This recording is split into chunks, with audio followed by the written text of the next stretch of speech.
Meditación al Evangelio con los psicólogos y misioneros Rafael Aníbal Cortés y Mónica Dairén Ospina.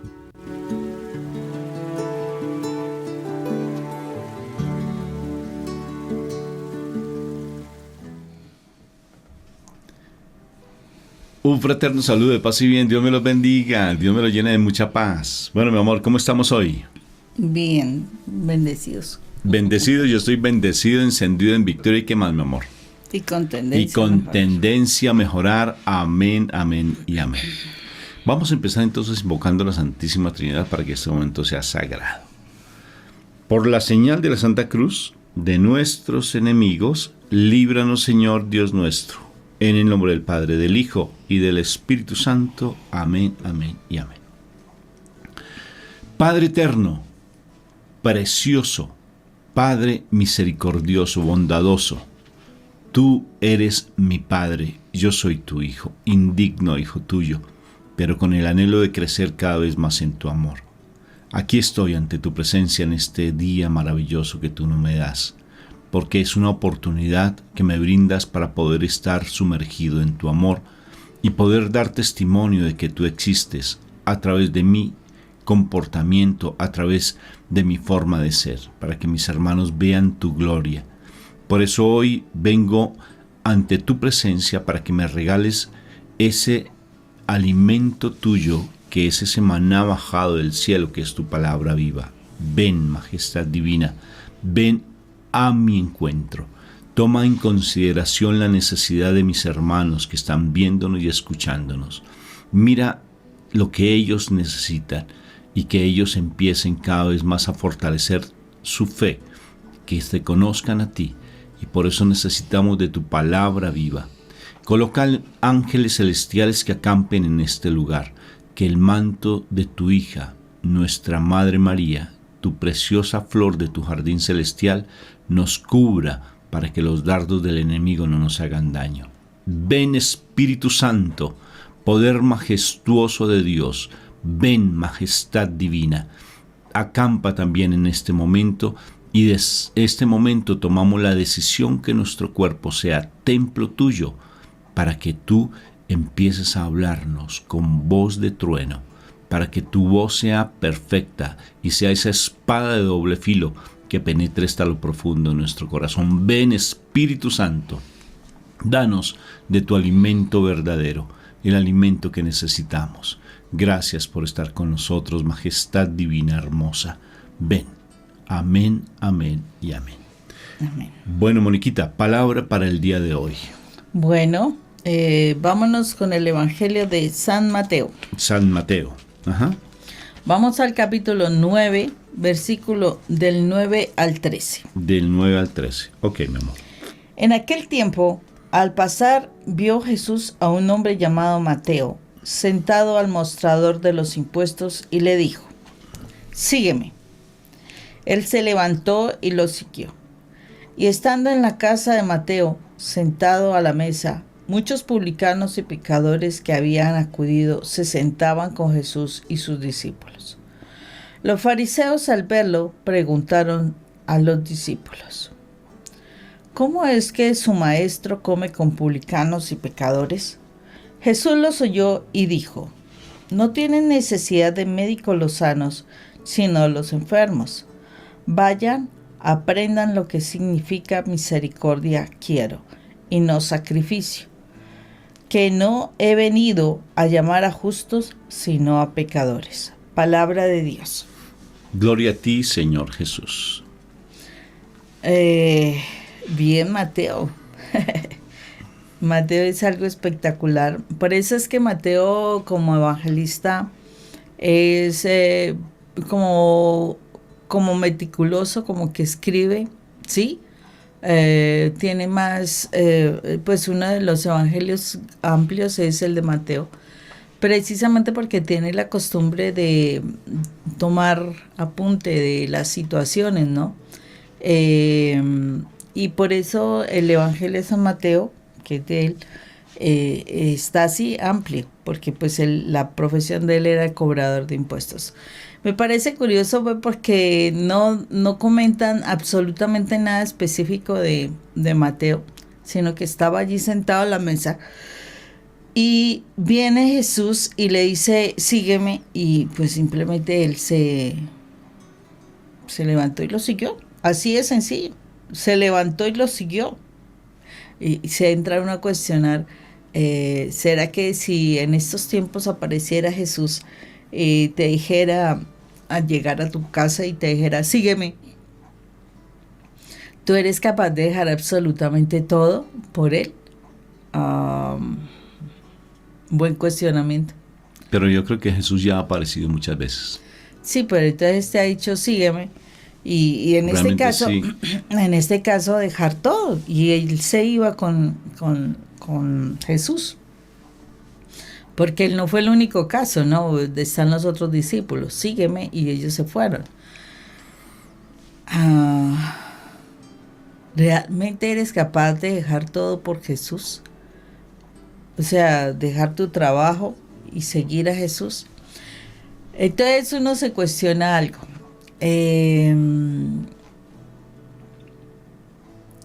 Con estos tiempos, las situaciones, todo lo que se está dando, ¿sí? ¿Eres capaz de dejar a Jesús? Lo más seguro es que no se haga eso. Lo más seguro es que no se haga eso. Muchas personas que he conocido y de pronto se motivan y se emocionan con la vida que supuestamente nosotros llevamos, lo ven como, oh, muy fácil, muy chévere, muy, sí. Como misioneros que somos, ¿sí? Exactamente, de que muy genial es muy bueno, lo que sea, pero la verdad es que no es una vida tan sencilla, es una vida exigente, bastante exigente. Cuando nosotros estamos de misión es básicamente trabajar todo el tiempo, sí, en lo posible para el Señor y terminar tarde en la noche, levantarse temprano, hablar con las personas, o sea, todo el tiempo, sábados, domingos, a veces. La situación es que no es tan sencillo. Yo conocí compañeros de trabajo y pues amistades que me decían, no, yo voy a dejar mi trabajo por el Señor. Y yo me ponía a mirar, o sea, ¿qué es lo que el Señor nos mira para que nosotros le sigamos? ¿Qué es lo que el Señor busca de nosotros para que le sigamos? Y la verdad del Señor nos mira es ese trabajo que hayamos hecho con nosotros. La estabilidad de pronto, pues en estos tiempos, ¿no? En el tiempo del Señor, pues Él era el que iba a formar a sus discípulos, porque eso es la verdad. No había quien estuviera formando a los discípulos, Él los iba a formar. En el tiempo de nosotros, ya nosotros hemos escuchado mensajes. Ya nosotros tenemos la oportunidad de ir a diferentes retiros, de ir a ayunos, vigilias, en fin, o sea, la iglesia tiene elementos para que nosotros nos formemos. En este tiempo no es suelto todas mis responsabilidades y me voy a formarme. No, se supone ya tenemos una formación. Eso pasó con nosotros, había una formación del corazón, de sanación, había una superación de situaciones. Y el Señor a uno le da la palabra para que uno ahí sí pueda decir, sígueme. Si aún así, Rafa se acuerda, Rafa ya había arrancado con el ministerio y yo seguía trabajando, yo seguía mi trabajo. A mí me causaba dificultad desprenderme de mi trabajo por la estabilidad, por cómo nos íbamos a sostener y cubrir las responsabilidades que teníamos. Pero ya había una formación en mi vida también. Y las cosas el Señor las fue haciendo, o sea, Él hace las cosas para que tú de verdad debas estar donde tienes que estar. Y las cosas se dieron de tal manera que sí que pues pretendiera yo retirarme totalmente del trabajo, pues yo tuviera que retirarme por un tiempito porque íbamos a hacer misión. Y cuando yo volví, las cosas se dieron para que yo no volviera a vincularme al trabajo. Y entonces empezar a trabajar ya de pleno con nuestro amado Dios y Rey. Pero fue porque el Señor así lo quiso. El Señor hizo el proceso primero. El Señor nos hizo que nos superáramos, que creciéramos, que sanáramos antes. Porque ya la iglesia tiene elementos, ¿sí? Elementos de formación. No podemos entrar a irnos a misionar simplemente porque, ay, sí, me quiero ir. No, hay un llamado, sí, hay un llamado. Pero ahorita el llamado tiene que ser, para ser enviados, es un llamado que el Señor primero ha trabajado en nosotros. Si aun cuando los discípulos estuvieron con Él, ellos no fueron enviados, sino cuando el Señor ya vio que había una formación.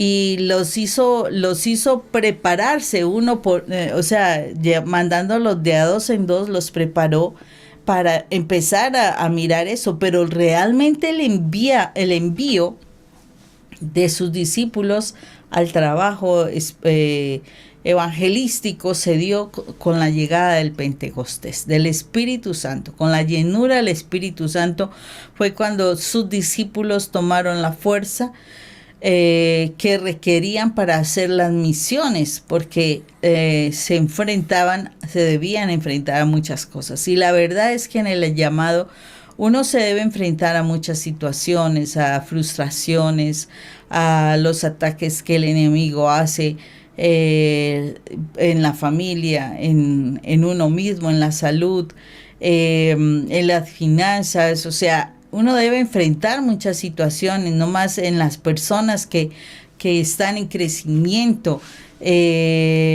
Las personas que están recibiendo el mensaje muchas veces te atacan, y te atacan, no, o sea, fuerte a ti como persona y a tu fe. O sea, el Señor tiene que habernos preparado con anticipación para poder ser constantes, para no echar para atrás, o sea, para no dejar abandonada la obra. Necesitamos primero preparación para poder entender todas las circunstancias y todas las situaciones que las personas van a presentar, para poder uno estar ahí a pesar de lo que sea, porque las críticas vienen, los ataques vienen, no solamente ataques, sino que la gente te quiere decir cosas para desanimarte, porque es el enemigo, no son las personas. De que van a venir las pruebas, de que van a venir las situaciones difíciles. Y si aún así alabando al Señor vas a tener todo eso, entonces tienes que estar firme, porque te aseguro, hay personas que estando en el Señor presentan una situación difícil, y entonces por esa situación difícil prefieren primero ir a solucionar la situación, no como dice la palabra, o sea, deja que los muertos entierren a sus muertos. Prefieren ir a esa situación antes que ir a alabar al Señor. O sea, son las cosas que el Señor le pone a uno para ese llamado, ¿sí? Ese llamado de ven, sígueme. Pero ese ven, sígueme es ya, o sea, estás dispuesto a enfrentar 1000 cosas, 1000 situaciones, o sea, muchas situaciones que te van a querer afectar, que te van a bajar el ánimo, y especialmente son las situaciones familiares los que más te van a tratar de dar duro, pero tienes que estar bien parado, bien cimentado, para que así no te movilices dentro de ese llamado. Entonces aquí a Mateo, ¿sí? Cuando lo llama, yo creo que el Señor, o sea, como acordémonos en otro pasaje, el Señor nos hablaba que Él miraba lo que pensaba en nuestro corazón, o sea, Él mira la intención de nuestros corazones. Eso quiere decir que el Señor había visto la intención del corazón de Mateo, y tanto así que es un evangelista. Entonces las situaciones que hasta dónde nosotros de verdad nos hemos preparado para el llamado. Por eso muchas personas, habiendo sido llamadas, estando en un ministerio y avanzando, se dan situaciones familiares donde hay dificultad con su pareja o con los hijos, terminan abandonando el ministerio. Y eso es algo que el Señor no quiere. O sea, las pruebas van a venir. Las pruebas van a venir. El asunto ¿es más grande la prueba o es más grande Dios que está contigo? Y si es más grande Dios que está contigo, entonces tú permaneces con el Señor. Si más grande es la prueba, pues vas a abandonar el llamado. Y lo he podido ver muchas veces y hay que tener cuidado de eso, porque pierde un privilegio, uno muy importante, que es que el propio Rey de Reyes te llame a su servicio. Esto es impresionante. Y sobre todo si uno se pone a comparar, por ejemplo, la historia de Zaqueo, otro cobrador de impuestos, que también va en la búsqueda del Señor. Lo curioso es que en este caso Jesús va y llama a Mateo. En el caso de Zaqueo, Zaqueo es el que busca del Señor. No solamente lo oye, sino que también lo quiere ver. Y de una u otra forma, ya Jesús, cuando ve la actitud del corazón de estos dos cobradores de impuestos, tú y yo, cuando ve la actitud de nuestro corazón, Él se acerca. Y de una u otra forma, nos llama. Y fíjate que en los dos momentos hay una cena. ¿Sí ves lo lindo? Y si tú te pones a mirar a Apocalipsis, dice que Él toca la puerta, entra a la casa y cena contigo. El valor de la cena, el valor del sentarnos en la mesa, el valor de encontrarnos con nuestro Señor Jesús en algo íntimo, en algo precioso. Cuando tenemos una actitud de corazón, cuando estamos dispuestos a escuchar su voz, a verlo a Él, cuando estamos dispuestos a seguirlos, Él se sienta a la mesa con nosotros. Y ya hace familiaridad con nosotros. Ya se vuelve uno con nosotros. Es lo importante, entonces, de uno, como decía Mónica al final, de realmente seguirlo. Él nos llama, sí. Nos ha llamado muchas veces. Mónica decía, ¿qué tal si el Señor se nos apareciera? Él ya se nos ha aparecido muchas veces. De muchas maneras, hasta en una mariposa se nos ha aparecido. Se nos ha aparecido hasta en las dificultades, porque en las dificultades Él está presente. No es que Él te las haya colocado, porque uno dice es que el Señor me puso una prueba. Más que prueba, porque cuando uno hace el Padre Nuestro, líbranos de la tentación. Las tentaciones siempre existen. El demonio de una u otra forma siempre va a querer hacernos caer de una y otra forma. El Señor permite que nos caigamos para que fortalezcamos nuestra fe. Es el valor de la dificultad. La dificultad nos está haciendo crecer en el amor de Dios, nos está haciendo fortalecernos como personas. Entonces, si hay un llamado, el llamado ya lo tienes. El solo hecho de estar escuchando este mensaje y viendo este mensaje es porque ya tienes un llamado, porque tú quisiste desde tu corazón estar buscando la verdad, porque ya estás en esa actitud de Zaqueo y de Mateo de querer encontrarte con el príncipe de paz que es nuestro Señor Jesucristo. Y si ya tienes esa actitud, entonces Él te llama, ya te está llamando. Sígueme. Ahí es donde viene el problema. Porque cuando dices sígueme, entonces, ¿qué sucede? Deja que los muertos entierren a sus muertos. No, Señor, es que yo no te quiero seguir, espera, yo hoy entierro a mi papá.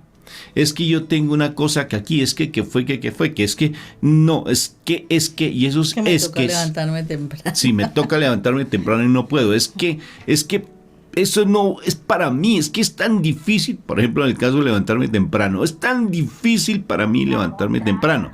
Entonces, ¿qué sucede? Que tenemos que estar como muy pendientes todos nosotros de que realmente podamos estar escuchando esa voz de Dios y que tú tomes la decisión de seguirle. ¿Tienes que dejar a papá y a mamá? No necesariamente, el llamado no fue para todos. Ese llamado, o sea, el llamado, tú tienes una misión específica, sí, dentro de lo cotidiano que tú tienes. Fíjate que al final nos da la clave. Y la clave es espectacular. Mira lo que él dice y es tan hermoso. Tengan en consideración estas palabras, busquen su significado. Lo que quiero es que sean compasivos y que no ofrezcan sacrificios, pues yo no vine a llamar a los justos, sino a los pecadores. Me puse a pensar, a ver, más que estar dando sacrificios, porque a veces, listo, el ayuno es importante. No, es que voy a hacer ayuno, voy a hacer más que el sacrificio. Fíjate que él relaciona el sacrificio con los impíos. Mira, yo me puse, analicémoslo. Dice, lo que quiero es que ustedes sean compasivos y no ofrezcan sacrificios. Y no ofrezcan sacrificios porque había hipocresía. Ofrecían, pero su comportamiento no reflejaba lo que estaban haciendo. Sino que vayan, yo he venido a llamar a los justos, no he venido a los justos, sino a los pecadores. ¿Y sabes qué es lo que nos está pidiendo? Que vayamos por los pecadores. Que seamos compasivos con el que cae. Que seamos compasivos y misericordiosos con el que necesita. Cuando empezamos ese comportamiento y tener esa actitud de misericordia hacia los demás, el Señor empieza a manifestarse en nuestras vidas de una manera sobrenatural. O sea que si tú quieres realmente servir al Señor, sé compasivo. Tú quieres servir al Señor, empieza a tener misericordia con los demás, empezando con tu cónyuge, empezando con el que está a tu lado. Sé compasivo y misericordioso con el que está a tu lado. Empieza con eso, que es importante, empieza con eso.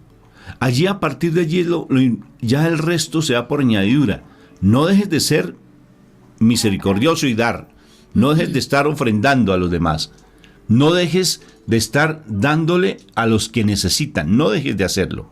Lo importante es que tú seas compasivo y misericordioso. ¿Qué te parece, mi amor? Pues Rafa, con relación a lo que tú estás diciendo, que no sé, que el Señor no quiere sacrificios ni ofrendas, precisamente en Hebreos 10, en el versículo 5 lo dice así: por eso Cristo, al entrar en el mundo, dijo a Dios: no quieres sacrificios ni ofrendas, sino que me has dado un cuerpo. No te agradan los holocaustos ni las ofrendas para quitar el pecado. Entonces dije: Jesús, aquí estoy tal como está escrito de mí en el libro, para hacer tu voluntad, oh Dios. Tremendo, porque eso es lo que el Señor nos está indicando, que lo que quiere el Señor es que hagamos nuestra voluntad, que no hagamos nuestros sacrificios, ofrendas, y sí, mucho, porque muchas veces tiene que ver esa, llamar la atención con lo que estamos haciendo, ¿no? Aquí el Señor nos está hablando de hacer esa entrega, la voluntad. Si el mismo nuestro Señor Jesucristo está diciendo, Él tiene un cuerpo, ese cuerpo es para hacer la voluntad. Nosotros tenemos un cuerpo y nos está enseñando para hacer la voluntad del Padre. Y cuando el Señor tiene ese llamado para con nosotros, es para hacer la voluntad del Padre. Significa, yo entrego mi cuerpo para que Él lo pueda usar cuando lo necesite. Pero eso significa, yo tengo que morir a mi voluntad, yo tengo que permitirme ser enseñado, ser obediente. ¿A qué? A lo que el Señor me diga. Y el primero tengo que, y es que es el proceso, Rafa. Cuando el Señor me hace un llamado, el Señor lo que quiere es que yo haga mi proceso primero, como lo hicieron los discípulos. Los discípulos estuvieron 3 años con nuestro Señor. 3 años y medio, por decirlo así. Estuvieron con el Señor haciendo formación, porque ellos realmente fueron enviados en el momento en que el Espíritu Santo llega a ellos. Ya nuestro Señor no estaba, ellos seguían al Señor. En este momento ellos toman el liderazgo y ellos son los que hacen la obra. Entonces nosotros tenemos que formarnos, y formarnos significa realmente dejar que sea nuestro cuerpo usado por Dios. Y eso significa, voy a dejar hasta mi voluntad para que sea el que me enseñe, me guíe, me permita yo estar aprendiendo a superar pruebas, a superar situaciones. No es estar allí en la iglesia, no quiere decir no lo hagan, porque lo dice, o sea, y este mismo texto lo dice, ¿cierto? Que al Señor hay que hacer los sacrificios, hay que hacer las ofrendas, pero lo que a Él le agrada realmente es que nosotros hagamos la voluntad del Padre. Realmente el Señor quiere que hagamos la voluntad de Él, pero para eso yo tengo que realmente disponerme a aprender, disponerme a dejar que yo soy la que tengo el control, yo soy la que sé que tengo que hacer, yo creo que tienen que hacerse las cosas así. No, la palabra del Señor nos va a enseñar siempre. Aquí a los discípulos el Señor les enseñaba siempre. El Señor les decía, ellos se cuestionaban, ellos le preguntaban, pero no entendemos, maestro, nos explicas, maestro, tal cosa. Ellos preguntaban sobre las situaciones del reino. Para eso ellos escuchaban la palabra de Dios. Realmente ellos escuchaban la palabra de Dios. El Señor nos está diciendo, ¿quieres ser llamado? Realmente nosotros debemos permitirnos escuchar la palabra de Él. ¿Qué sucedió cuando fue Mateo llamado? Fue a su casa, estaban sentados a la mesa, él y otras personas, pero especialmente él. ¿Por qué? Porque él estaba aprendiendo. Él estaba aprendiendo frente a las cosas del reino del Padre. Yo no puedo ir a hacer una misión, ser llamado si no conozco las cosas del reino de mi Padre. ¿Cómo voy a enseñar a los demás sobre las cosas del reino de mi Padre? Válido que yo tenga un testimonio, pero yo también tengo que seguirme formando en las cosas de mi Padre, porque tu testimonio lo conoce en un momento, pero realmente tú tienes que seguir sosteniendo, sopesando todo ese testimonio frente a todo lo que el Señor va a seguir haciendo en tu vida, que ese va a seguir siendo el testimonio, un testimonio de vida, vivir a nuestro Señor. Y eso es lo que el Señor quiere. O sea, el primer llamado que el Señor te hace a ti es con tu propio testimonio, cómo lo superaste, pero cómo sigues viviendo del Señor. Porque una cosa es lo que el Señor hizo para transformarme, pero yo tengo que seguir viviendo del Señor, o si no, ¿qué va a pasar? Eso que el Señor me regaló, me voy a devolver al mundo si no sigo alimentándome de Dios. Yo tengo que seguir alimentándome de Dios. Es que el Señor, o sea, seguir a Dios no es, superé la situación con mi esposo, con mis hijos, con mis finanzas, lo que sea, con la salud. No es eso solamente, es cómo me sigo yo alimentando del Señor. O sea, tomar la decisión de recibir a Dios en el corazón, a Jesús en el corazón, implica que tú vas a seguir sus enseñanzas siempre. O sea, vas a dejar tu estilo de vida antiguo y vas a empezar a vivir diferente, porque en el Señor las cosas se hacen nuevas. Quiere decir, tu vida será diferente a como lo llevabas atrás. O si no, entonces simplemente es la forma como vas a usar al Señor. Y la idea no es usar al Señor. La idea es vivir lo que el Señor te va a decir. Porque cuando tú vives, tú superas las situaciones. Y puedes realmente servirle al Señor, seguir su llamado. Es importante realmente lo que tú estás diciendo, mi amor, porque el hecho es que el Señor ya nos está llamando, ¿sí o no? Te llamo a ti, me llamo a mí. Y aquí estamos. Ahora, ¿cómo estamos haciendo la obra? Porque ya tienes un llamado y ya estás sirviendo de una otra forma. ¿Cómo la estás haciendo? Ahí viene el cuestionamiento. Entonces, creo que a mí lo que me llama la atención de Mateo es que él se levantó y se fue. No me puso a mirar, ¿será que sí? ¿Será que el Señor me está llamando? ¿Será que no? ¿Será que tengo que hacer aquello? ¿Será que no sé qué más cosas? Simplemente levantó y se fue. Así de sencillo. ¿Tú lo hiciste? No. ¿Yo lo hice? No. Porque a veces, inclusive yo soy muy impulsivo en frente a las cosas, ¿no? Yo siento algo y lo hago de una, sin tanto requeñeque. ¿Se no habían escuchado las palabras? Requeñeque. Sin tanta cosa, sin tanto, mejor dicho, argumentos. Dice la palabra de Dios que nuestras armas no son carnales, sino poderosas en Cristo Jesús para derribar cualquier tipo de argumento. O sea que si quieres romper algo, el Espíritu Santo te ayuda. Un abrazo fraterno en Cristo Jesús. Dios te bendiga y que Él haga resplandecer ese rostro sobre ti y esa paz que sobrepasa todo entendimiento esté en tu corazón. Dios los bendiga. Un fuerte abrazo.